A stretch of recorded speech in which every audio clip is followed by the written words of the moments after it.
आज या ठिकाणी मोहोळ शहरामध्ये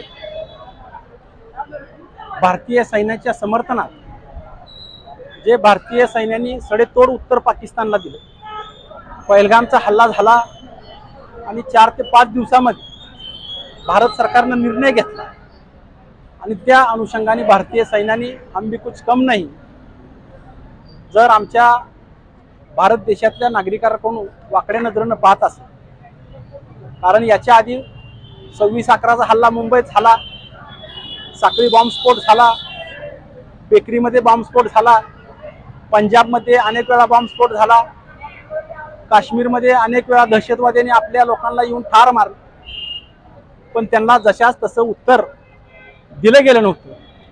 वातावरण निर्माण झालं होतं पण उत्तर आजपर्यंत त्यांना या ठिकाणी आमच्या समोर तर दिलं गेलं नव्हतं.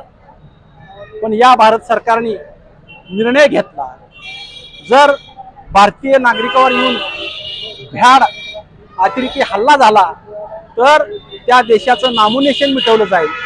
म्हणून या ठिकाणी भारत सरकारने निर्णय घेतला. विंग कमांडो आपल्या सोफिया कुरेशी व कर्नल सिंग यांनी या ठिकाणी प्लॅन केला आणि पाकिस्तानच्या अतिरेकी स्थळावर या ठिकाणी हल्ला केला गेला. आणि पाकिस्तानला असं वाटतंय की या भारत देशामध्ये आपण अतिरेकी हल्ले केल्यानंतर तिथला मुस्लिम समाज देशादेशामध्ये या ठिकाणी लढाई होईल, दंगल होईल आणि त्या दंगलीचा फायदा घेऊन आपण भारत देशावर या ठिकाणी कब्जा करू, असं पाकिस्तानला अनेक वेळा वाटलं आणि अनेक वेळा त्यांनी हल्ला करण्याचा प्रयत्न केला.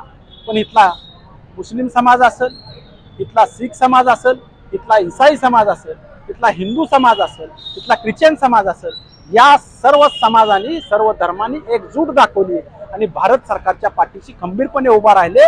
तुम्ही लढा, आम्ही तुमच्या पाठीशी आहे, अशा प्रकारे या भारत देशातल्या नागरिकांनी, भारत सरकारने, विरोधी पक्ष सर्वांनीच या ठिकाणी ठाम निर्णय घेतला आणि पाकिस्तानला खऱ्या अर्थानं धडा शिकवलेला आहे.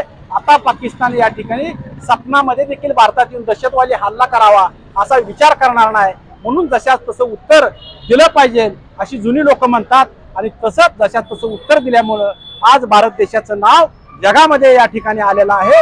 आणि भारत देशाला जर आम्ही छेडलं तर या ठिकाणी भारत देश जशाच्या तसं उत्तर देतोय असा जगाला संदेश या ठिकाणी दिलेला आहे. त्यामुळं सर्व सैनिकांचं मनापासून या ठिकाणी मनोधैर्य वाढवण्यासाठी ही तिरंगा रॅली आयोजित केली होती. या रॅलीमध्ये सर्व जाती धर्माचे, सर्व पक्षीय, सर्व लोकांनी या ठिकाणी येऊन या रॅलीची शोभा वाढवली. त्यांचं देखील मनापासून या ठिकाणी अभिनंदन.